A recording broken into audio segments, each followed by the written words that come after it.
this rescuer has to get involved in everything. And they're the ones that are like, I used to be like this when I was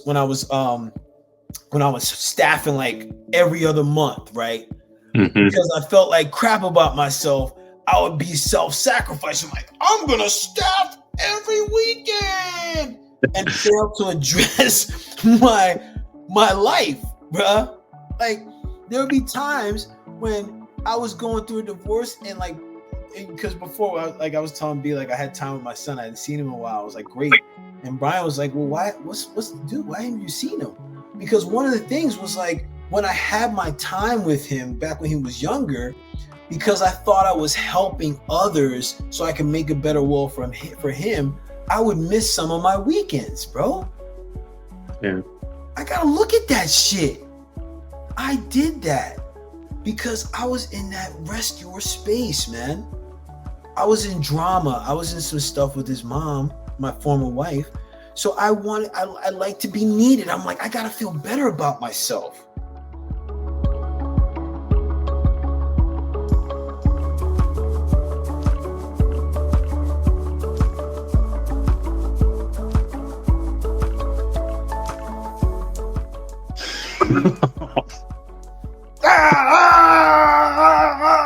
All right, that's Ben Stiller. How he ends Meet the Parents? Bro, like, that's one of my favorite scenes. How about that?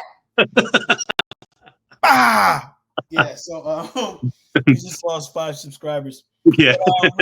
But, listen, hey everybody, what's up? These are your boys, Paul and Brian.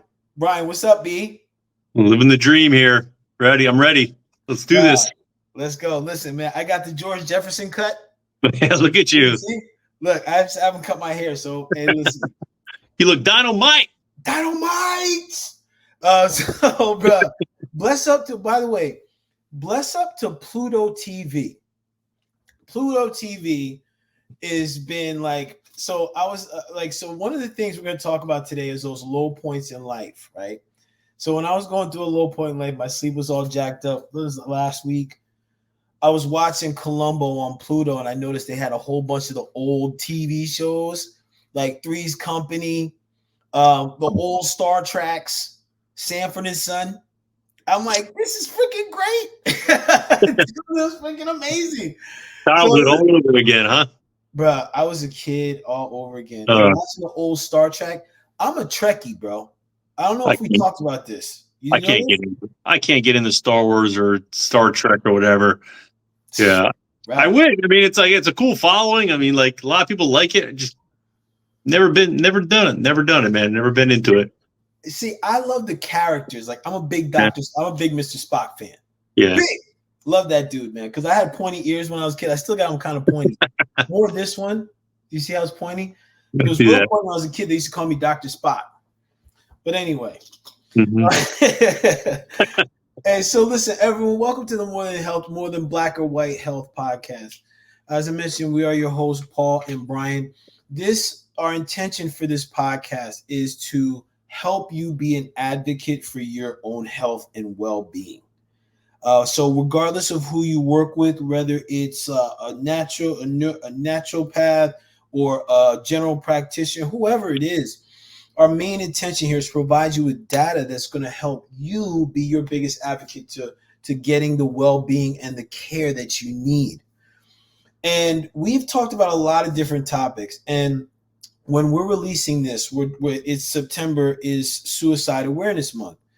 And today we're going to share something that is usually associated with drama or psychology. We're going to share something called the Karpman Triangle, and we're going to talk about how this relates to suicide. All right. What? Yes, we said it right. Yeah, B. Have you heard about the Karpman Triangle? I found out about it maybe like 35 minutes ago. I wonder how that happened. Oh, it's probably because I gave it to you late. Well, we did a quick pivot. Yeah. We did, bro. We did. And listen, people, I just want to say thank you to my guy, Brian, because he's always helping a brother out. Mm-hmm. When we gotta flex. And listen, one of the reasons why Brian, like I wanted to pivot in this, because you people know by now we have a plan. Brian is methodical with this shit. And if you have yet to do it, like, share, and subscribe. And also follow us on Instagram, More Than Black or White Podcast. Get on the boat, baby. Check the bills. So now that I've joked enough to avoid procrastination of talking about the topic, to be transparent, like, there has been times when I have had suicide ideation. What is that, Paul? Well, I'm glad you asked this. I've had like ideas of like, well, wonder what it'd be like if I was not here. What would that look like? How would I feel? Would I feel better when I'm out of here? So recently, I've been experiencing some life. Life has been lifing, and I found myself going into that experience again. And I noticed, I was like, damn, man, like I feel like I'm not feeling great. I really don't want to be here. And I'm not talking about whether it's work or whatever. I just didn't want to be in life. Like I just felt like I was making a lot of bad choices. So as I was going through that experience, I was connecting with one of my MKP brothers, and we do a check-in called the PEMS check-in. And something came up where I talked about my spirit, and I said, damn, I can't stand myself. I'm disgusted with myself. And I was telling Brian, man, like, because here I am going to joke again. I was like, I was a blubbering idiot. I was like, snot bubbles, all that shit. So I realized that I'm fitting in the Karpman Triangle. So B and I are going to take you through, because Brian's going to be learning about this today as well. We're going to go over it. Yeah.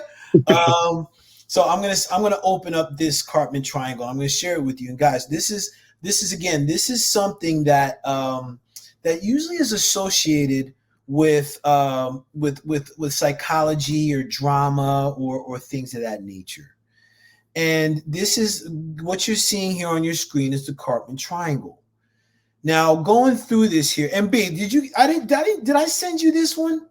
You didn't send me that. I looked it up real quick, and apparently it's from a doctor back in the 60s, right? He started this. So this has been around. This is not like some like new age thing. This has been around for, going 70 years now. Yeah. Over 7 years. Okay. Yeah, dude. So it's crazy, B. Like, see, first of all, Brian, I just want to acknowledge you because, bro, I gave this to you like literally. You're right. Like it was probably 5 minutes ago, and you already got the down low. See that? I can't be the idiot on the show all the time. Bro, I can't be like, I don't know what we're talking about. Bro, you're the brains and beauty of the operation. What are you talking about? All right, so listen. So people, this is really important because one of the things about Karpman, which I always thought was interesting, and this Karpman Triangle, Brian, is so fresh because it can apply to a lot of different things. Like I remember I did a video about this, about the tricky triangle of racism, the tricky triangle of divorce. Like it can apply to a lot of different things, people.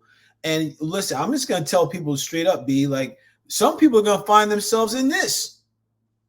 I think we all, I looked at this quickly, and I think we've all played this part at one point of our lives. I mean, I was more of the rescuer growing up, and now more of the persecutor. Okay. So we got a little bit of talk about here. Woo, child. Yes, B. So listen, Brian, I think it's so important. I'm going to take this off for a second. Yeah.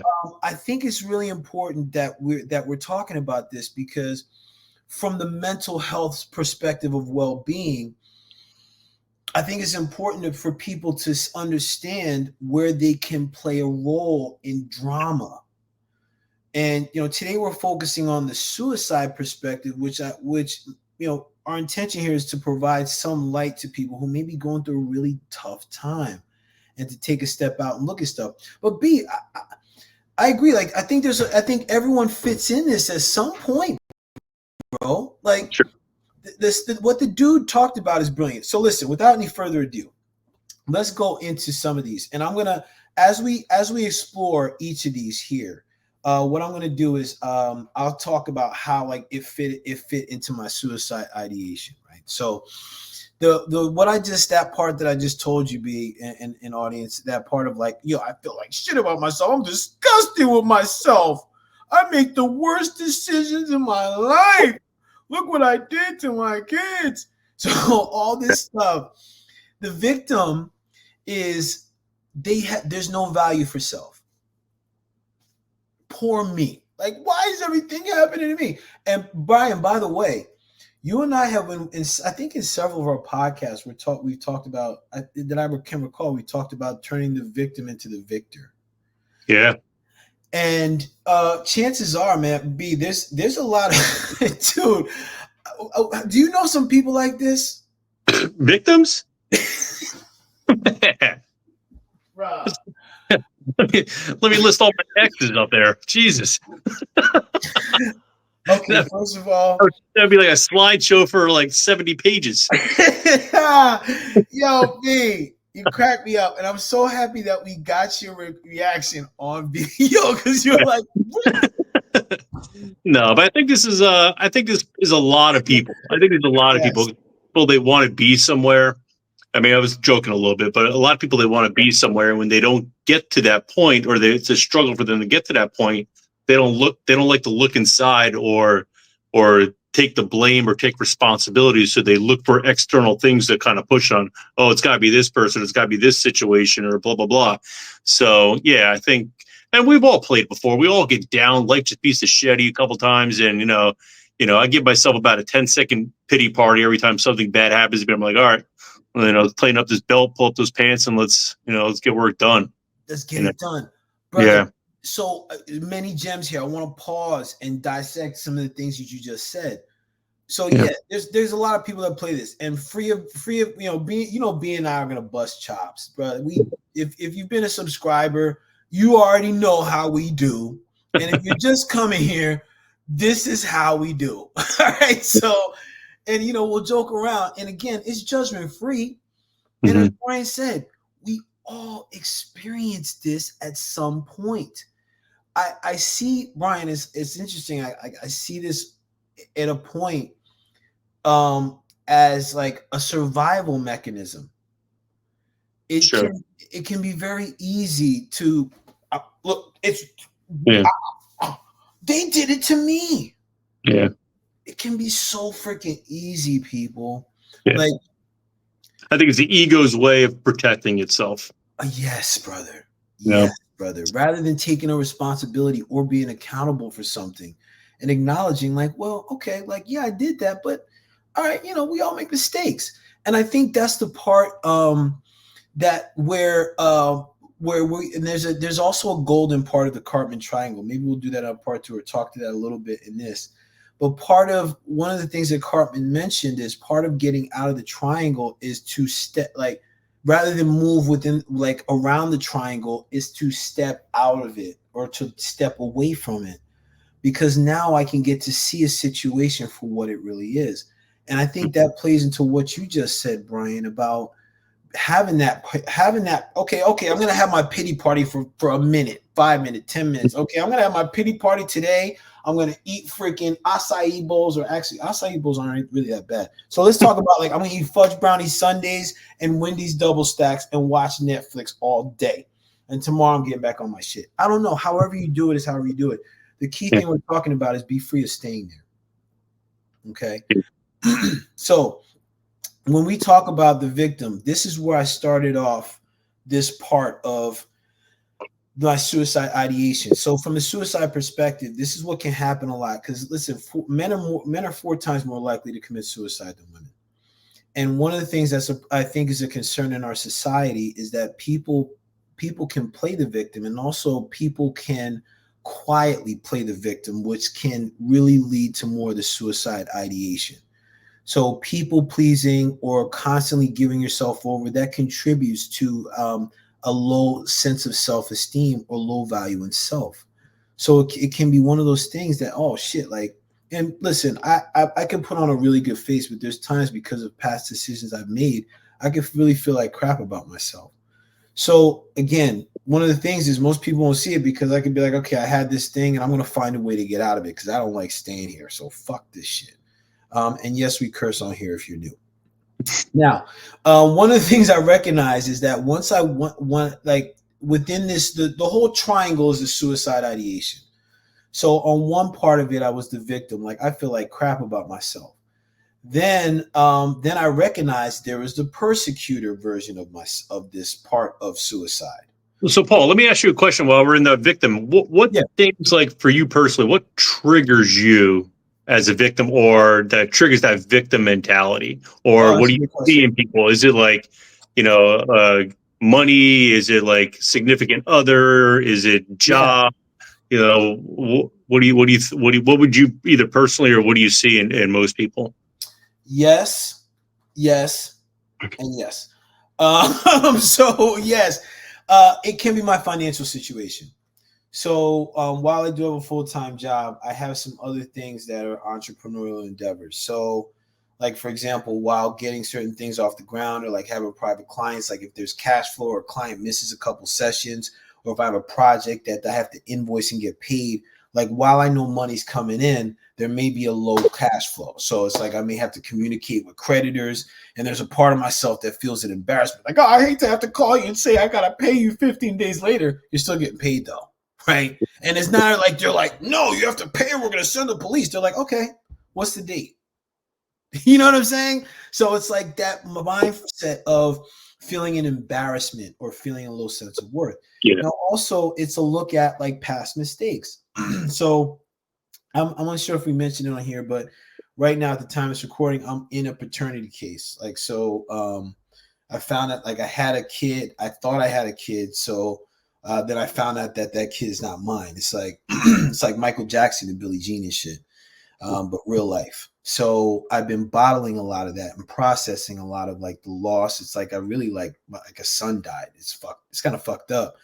But it's also looking at like the mistake that I made. Like, okay, why didn't I freaking do this earlier? All this stuff. So that's another thing that comes up. And then there's looking at like when I just turned 49, I was also examining and reflecting. I'm very analytical. So I love to analyze shit. So when I look at like where I am in my life compared to last year, like I'm like, okay, this is an improvement. Like this is really good. Like, oh shit, I made more. Oh wow, that's cool. But then like I'll look at like, well, damn, like, well, what's my salary? Like at my age, I should be. Notice what I said. At my age, I should be. Should is shaming. Yeah. So as soon as I start shitting on myself, Brian, that's what I'm like. It's like Mike Tyson's Punch Out. Remember that guy who used to go like side to side? Yeah. Bang! And then he used to like punch you out and shit. Like, yeah, that's that pummeling that starts to come in. And then I start to blame, and I start to have an unhealthy envy, where it's like, look at what they're doing, like, rather than like, yo, look at what they're doing. Like, yo, okay. Healthy envy is like, yo, look at you. Yo, I'm gonna give that a go. How'd you do that? Oh snap, yo, I'm gonna try that myself. You know what I mean? That's like, I'm like, yo, that's cool what you're doing. That's fresh. Unhealthy envy is like, yo, man, look at this motherfucker. Yeah. No, I can relate. I mean, I've had a couple issues where I hit rock bottom. Probably the last one that, I mean, I never had suicidal thoughts. Yeah. You always kind of wonder like, well, what's on the other side? But I never had those thoughts.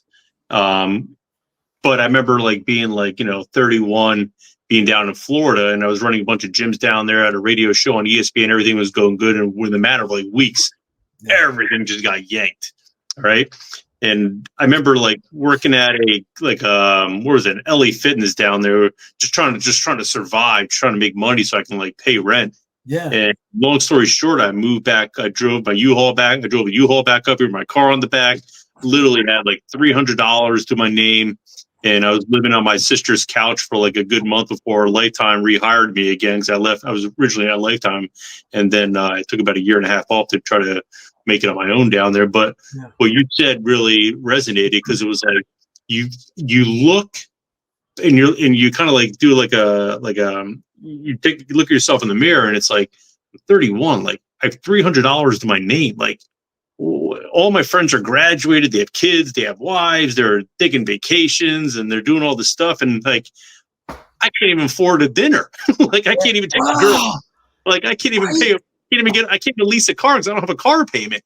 And then you start looking at it like, fuck, man. Like, and I never was. And I'm not an envious person because I'm like, props up to you. You dealt the same cards as me. Most people, unless you're like, born into like a trust fund. But most people that are wealthy, a lot of people start from nothing. So like, big up to you. But I remember just like, all right. Like they might be smarter than me, they might have a little bit more intelligence than me, but there's one thing they don't have with me would be the work ethic I'm willing to put in to get to that point. So that kind of motivated me. Like, all right, I can be disciplined more than the average person, way more than the average person, and I know I can get there. Like, let's just start over. But kind of what I'm saying is basically you compare yourself to where you should be, quote unquote, what society thinks you should be. But but that resonated with me, dude. I thank you so much for sharing that because you can go down a dark tunnel, man. When you start looking at it that way, and it's you dig yourself out, and you're like, it's just a bad way to look at things. Bad way to look at things, man. People, I mean, like you look at like all these like a lot of like famous people, a lot of celebrities. They didn't really start making until their 50s and 60s. I think Samuel L. Jackson got his first role at like 54 or something like that. Like you can look at all these people, and it's like it's just a time. Some people peak in their 20s, some people peak in their 40s, some people peak in their 70s. So dude, there's so much truth here. And listen, this is one of the reasons why I'm so happy we're doing this episode because it's like it can be a dark rabbit hole. Now, listen, this last episode I had is like it really came out of collection things. I'll share some other stuff later, but like I haven't had one of those episodes in a very long time. And when I had them, it was like what you were saying, like that should phase, like especially when I was going through my divorce and I was freaking broke, bro. Yeah. Bro, I remember when my car got repossessed. My car got repossessed, and no, my lights got shut off. And then the next night, because I had no lights in the house, I saw him at 3:00 in the morning come and repossess my car, bro. Now you want to talk about a dark hole? I remember I was like, at that point you're just like, all right, man. Like, where is the rope and the pills? Yeah. You know what I'm saying? Like, and dude, like those times, like back then, like my dark times would last for fucking weeks, bro. Yeah. And I would really never tell anybody about it. Like I really didn't. I was just like, everything's fine. Yay! Yeah. Then I go home. I'm like, I hope I don't wake up. I would drink till I get in a bad accident. Like hope I'd be like, okay, so people would know I killed myself. They could, it was bad, bro. Yeah. But I say that because, like, listen, and this is part of coming out of the victim triangle, is when you can start to recognize, like what Brian was saying, like that when that should would come up. Like in this case, like I was in that space. I was like, wait a second. Like when I was looking at the books, I was like, oh, yeah, okay, it's been a tough stretch, but this is coming in, and then my child support's. I'm like, oh fuck, okay, just stick it out, bro. Yeah. Okay. And this is where the parts work really comes in handy, man, because I was able to identify that part of myself that thinks I'm a piece of shit. Mm-hmm. Why do I stress part? I'm glad you asked, people. Because it's a part of you that feels that way. It's not all of you. It's far from being all of you. People, if you're watching this and you're like, I feel like shit about myself. No, a part of you feels like shit about yourself. Okay? A part. I got all emphatic there. So listen, so we're gonna go to the next part, the persecutor. Now, Brian, when I was looking at this and I was journaling about this, because that journaling helps me get out of my shit. Because then I can go back and read and I'm like, So anyway, when I was looking at when I was looking at this piece, right? At the persecutor, this is they don't value other people's views and integrity. right?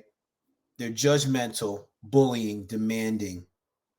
So while I was a victim, I'm like, I feel like shit about myself. There was a persecutor who's like, you're disgusting. You're a piece of filth.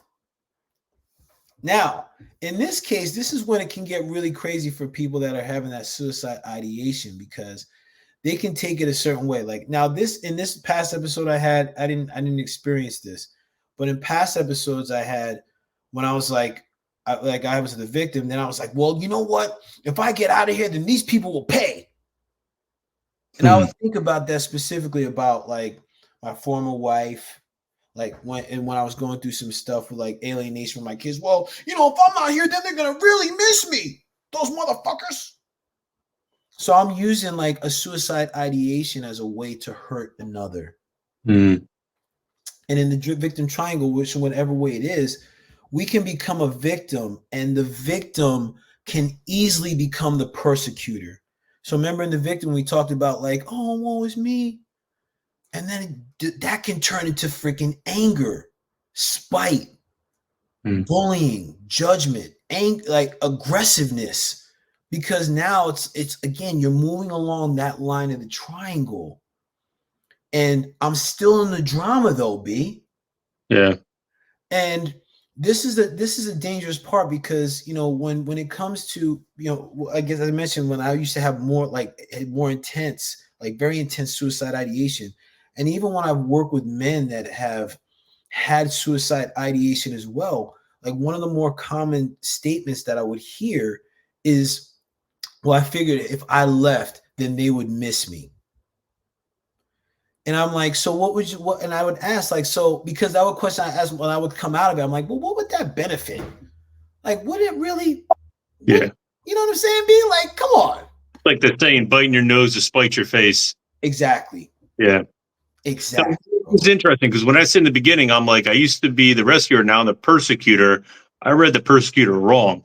I thought the persecutor was the person that like is like, if you come to me with your issues, I'm more like, well, the reason you're in this situation is because of the things that you're doing, and then I could be a little more judgmental. But is that part of that? Would that be a persecutor? That wouldn't be a persecutor?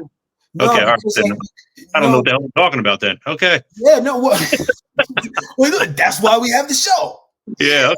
All right. So I want to check the tone, because how you approached it was like, well, so like what I'm hearing you say, is someone's, basically the context is someone's coming to ask you something, right? And you're like, well, you're doing this wrong.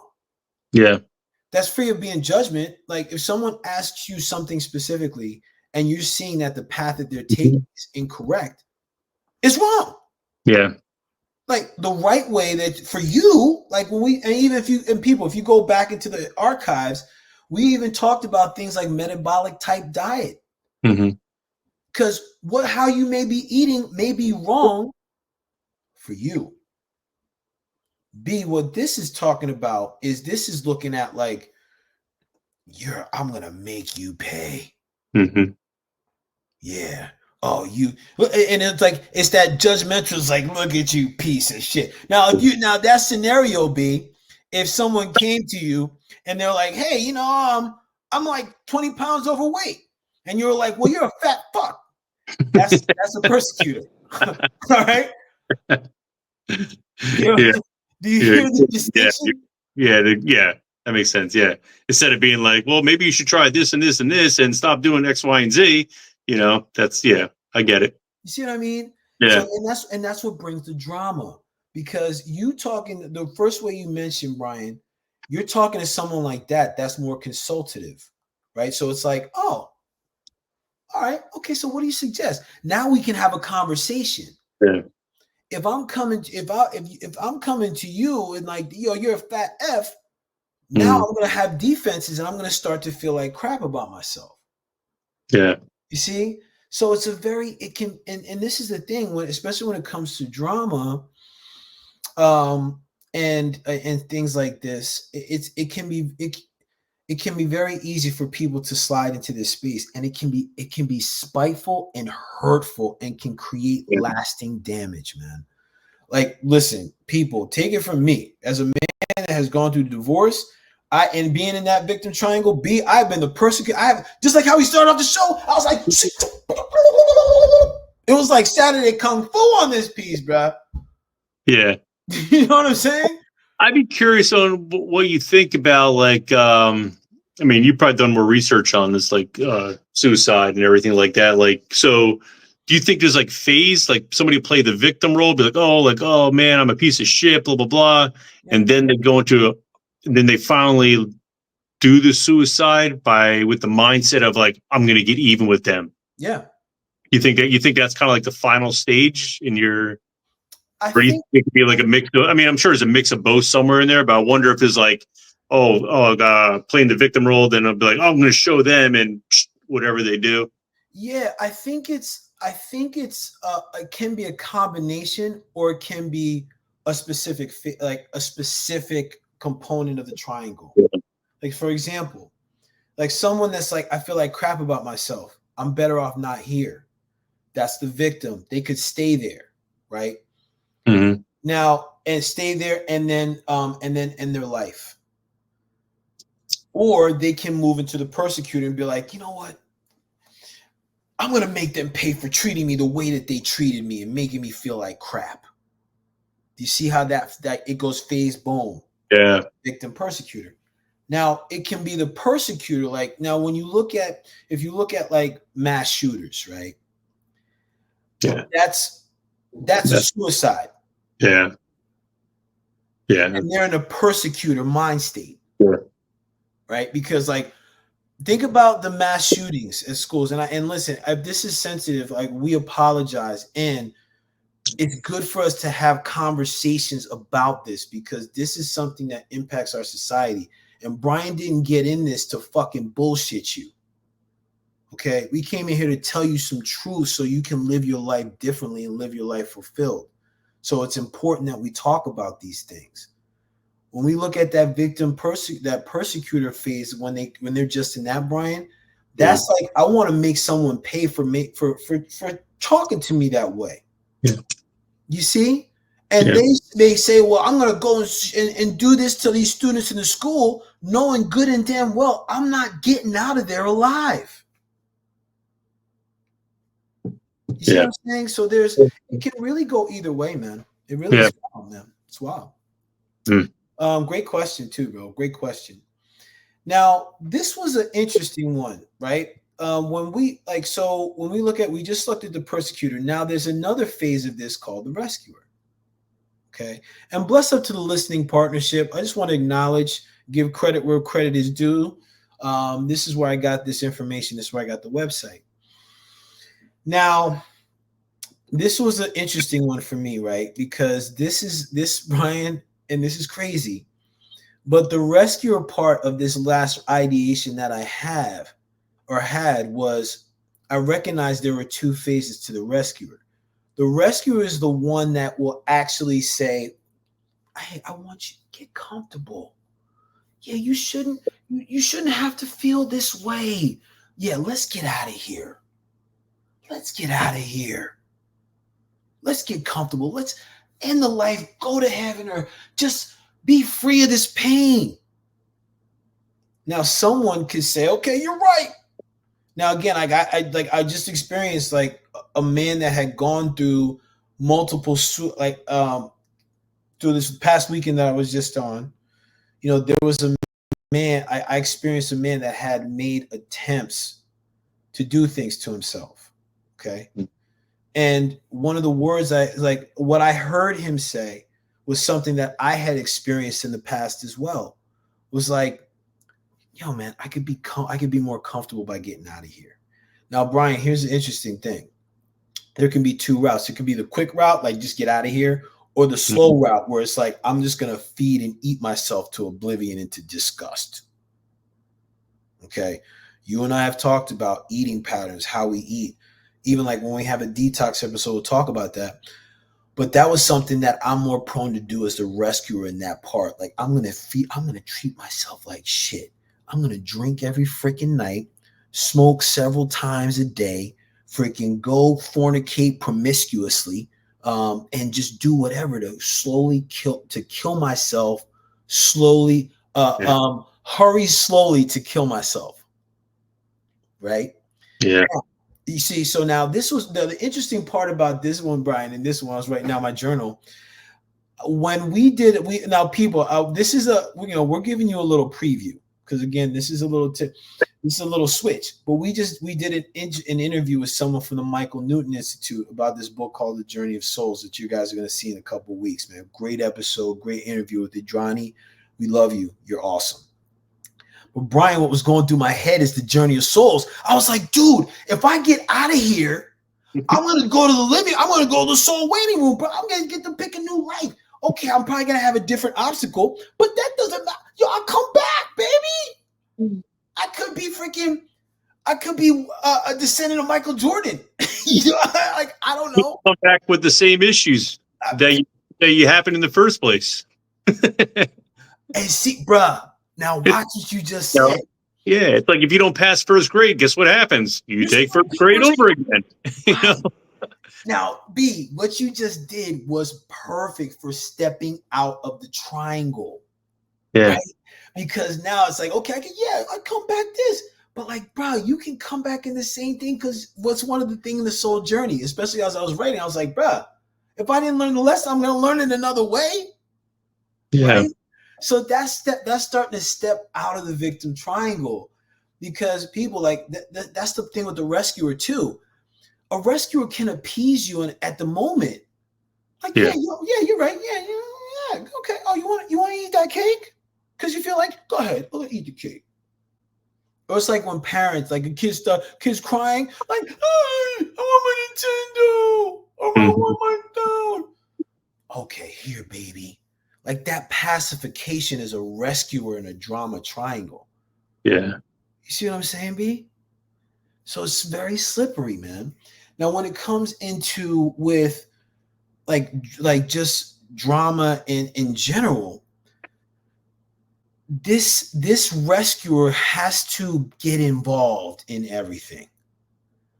And they're the ones that are like, I used to be like this when I was staffing like every other month, right? Mm-hmm. Because I felt like crap about myself. I would be self-sacrificing, like, I'm gonna staff every weekend and fail to address my life, bruh. Like, there would be times when I was going through a divorce and like, because before I was telling B, like I had time with my son. I hadn't seen him in a while. I was like, great. And Brian was like, well, why? What's the dude? Why haven't you seen him? Because one of the things was like when I had my time with him back when he was younger, because I thought I was helping others so I can make a better world for him, I would miss some of my weekends, bro. Yeah. I gotta look at that shit. I did that because I was in that rescuer space, man. I was in drama. I was in some stuff with his mom, my former wife. So I like to be needed. I'm like, I gotta feel better about myself. I gotta go overly helpful or facilitative. Like now, bro, I'll facilitate one or two times a year. This past weekend was this the first year? No, it was my second one, so I'm done. Yeah. Before, bro, I would do like 10 of these weekends a year, bro. Remember you telling me that, and you're like, why? Why? You don't have an answer. Yeah. Well, I do now. Yeah, you do now. Yeah. I was in this space, bro. Yeah, I think the more like the rescuer, like for me, it was like I remember, being in my teens or being in my early 20s, and I would go after women that I knew were like not all there, messed up, so, and it would make me feel better about myself if I can feel like I'm helping them out. And then just like after, one after another, it was just like, oh my God. And then you finally like, for me, it was finding a dream that was bigger than the problems I was dealing with the women. And once I kind of went down this entrepreneurial path and I was like, all right, this is what I want. Yeah. Everything else became like white noise. And if you weren't on board, like you walk the plank, get off my ship, let's go, Yeah. but, it took me a long time. So like I guess it kind of wraps around. Like when I've taken like courses through like, Paul Chek, for example, like his first thing is like, what do you love enough that you're willing to change?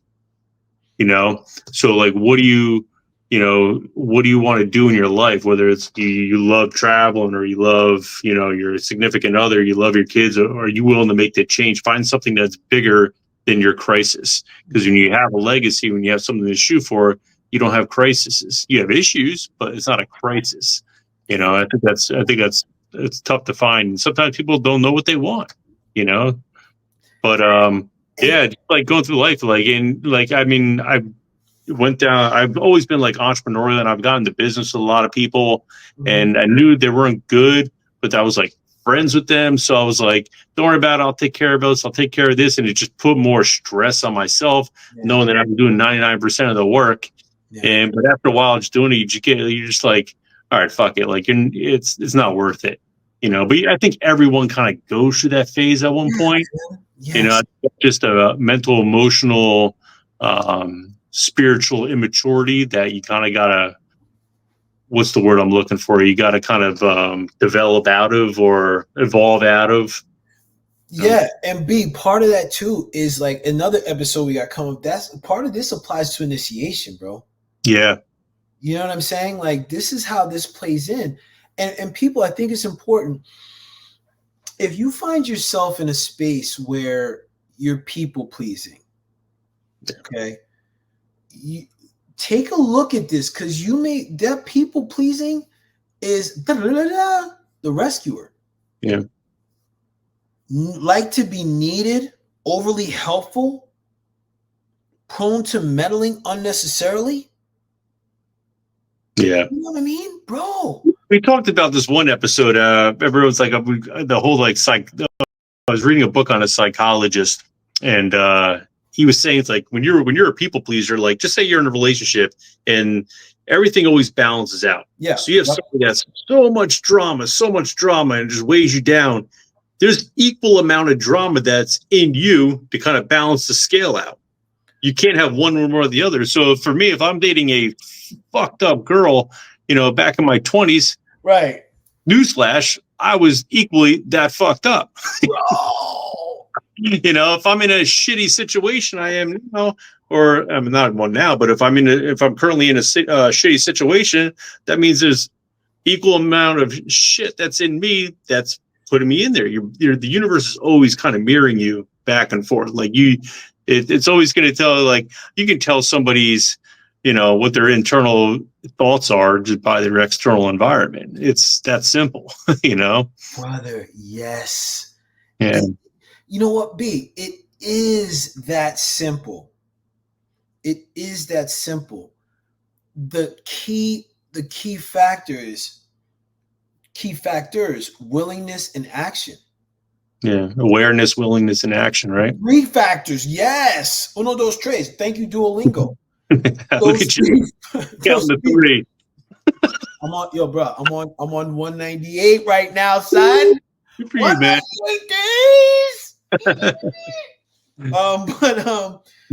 But like, dude, yeah, those 3 factors. Because while it's easy, okay, you still got to be willing. Mm-hmm. Well, first of all, yeah, I'm gonna go. So I'm gonna bring in the awareness first. You get to be aware. Then you get to be willing to shift. Then you got to be willing to act on the shift. Okay. Those are the pieces that are extremely important when we're talking about, like, especially the rescuer, or when it comes down to it in general, the Karpman Triangle, like being able to come out of that piece, man. Because like, I'm trying to think like what, I think the biggest thing, and like, again, maybe we'll do like another episode. I think there was something like the Golden Triangle, but I don't know. I'll do some more research on that. Maybe we'll do one on that one. But I want us to get this one out.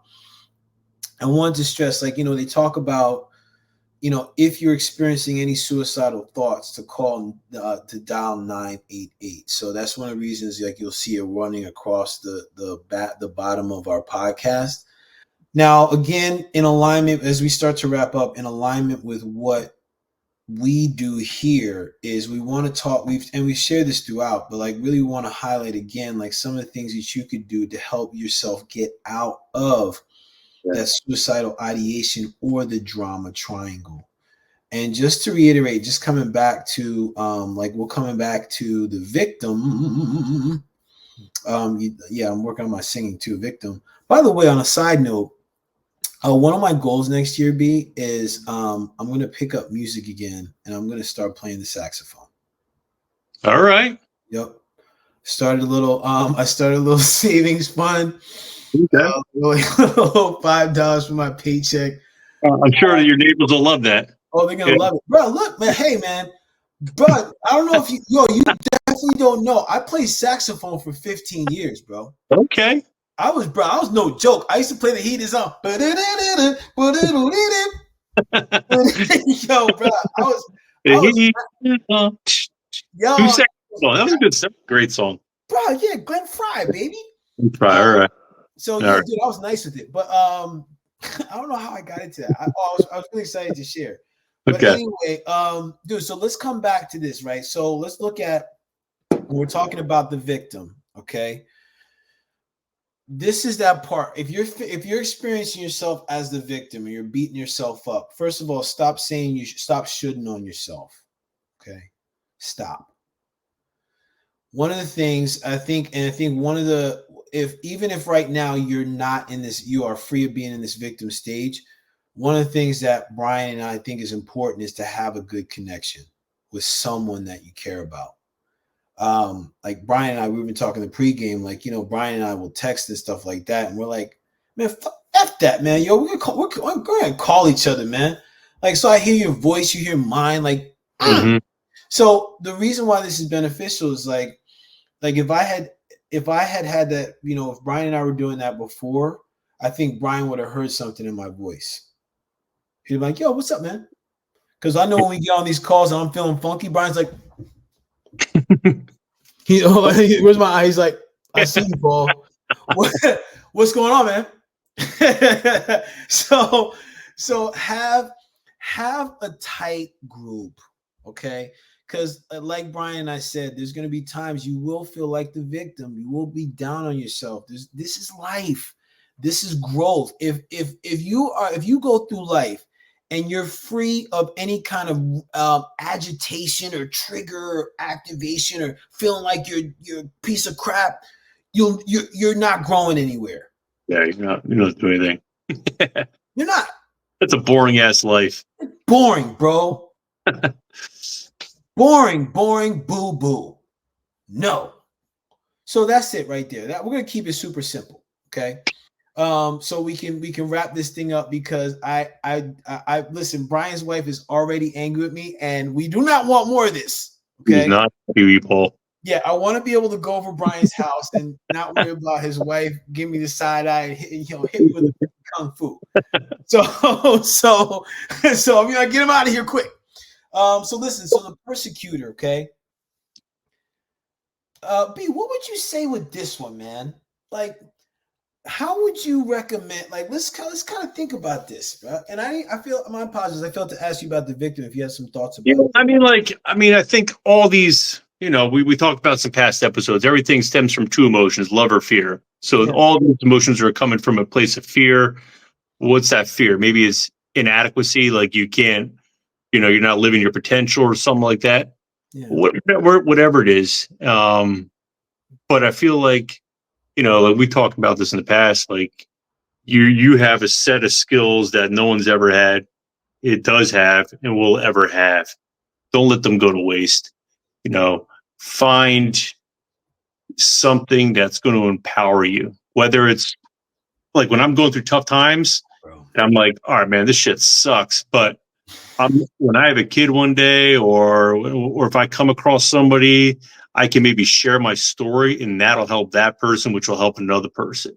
So it's almost you're empowering yourself to be a teacher, to be like a not a guru in somebody's life, but be an instrumental part into somebody's life.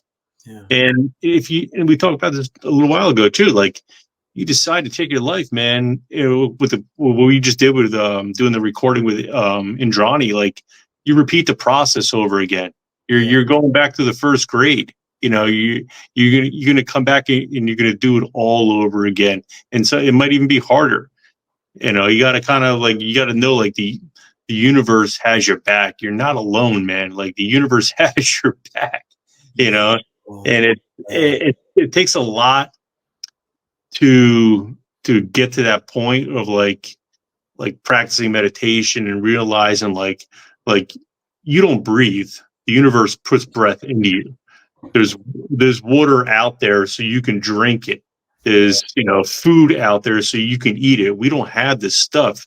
It's everything in this world is set up for us to survive, be successful.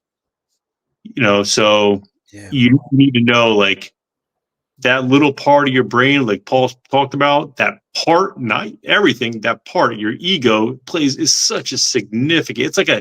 It's like take our whole universe and just put like a pen dot. That's the ego.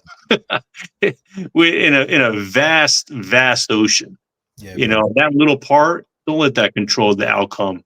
Like, you have so many gifts that, oh man, that's been bestowed upon you by a higher being. And if you decide to do that, you're going to go in that spirit realm up in heaven or whatever you believe in. You're going to have a lot of people going to be like, dude, what the fuck, man? We gave you all the tools. And you're going to be like, I know, I messed up. Get your ass back down there and do it again. Yup, like, bring him back down.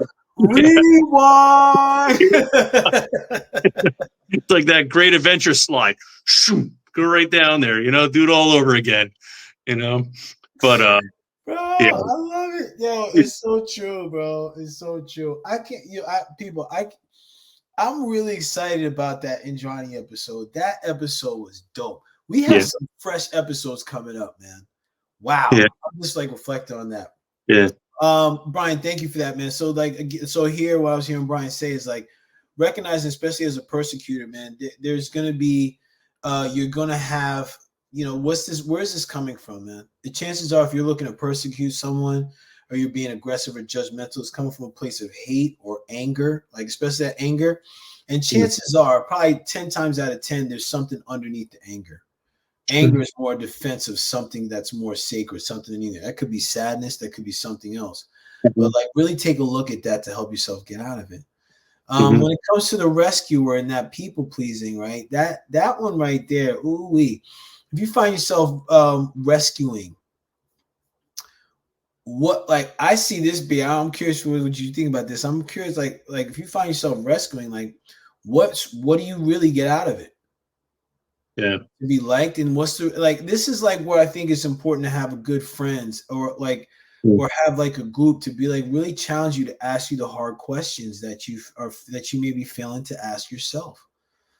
B, what do you think about this? What would be something you're constantly trying to do the rescuing. Somebody needs to rescue you. You need to rescue yourself. It's I think a lot of people I see, I don't want to bring any names up, but a lot of people enable people in their family. They're always trying to, have better relationships with significant others in their family, or, whatever it is. Yeah. But they know they're not getting anywhere, but they continue to keep doing it. All you're doing is enabling. You're just enabling them, bro. And at the end of the day, it's your drama. It's your drama that's coming to the surface when you're always trying to help somebody. Yeah, because you need help deep down.